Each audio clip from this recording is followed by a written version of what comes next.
শুভ সকাল, আশা করি সবাই ভালো আছেন। আসলে কেন আমরা অসুস্থ হচ্ছি, কেন দিন দিন রোগ বাড়ছে, তার একটি বিশেষ কারণ আজকে আপনাদের সাথে শেয়ার করব। আমি বর্তমানে দেখছি মানে প্রত্যেকটা জায়গায় বাংলাদেশের বিভিন্ন জায়গায় বড় বড় ক্রিকেট টুর্নামেন্ট হচ্ছে।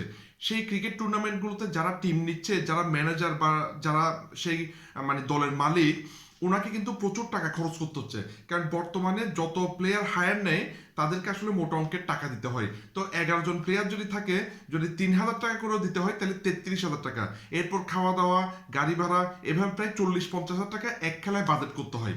এখন এভাবে যদি 4টা-5টা খেলা চলে তাহলে আসলে 3 থেকে 4 লাখ টাকা কিন্তু ওনার খরচ হয়ে যায়। কিন্তু আমি যেখানে যেখানে খেলা দেখতে গেছি, বেশিরভাগ টিমের যারা মালিক তারা দেখলাম যে বেশিরভাগ মোটা মানে স্বাস্থ্য সচেতন না, ঠিক আছে? তাহলে সে কিন্তু ক্রিকেট খেলায় প্রচুর টাকা মনোরঞ্জনের জন্য খরচ করতেছে, কিন্তু নিজের স্বাস্থ্যের জন্য খরচ করতেছে না। আমরা দিন দিন অসুস্থ হচ্ছি কারণ আমরা স্বাস্থ্য সম্পর্কে সচেতন না।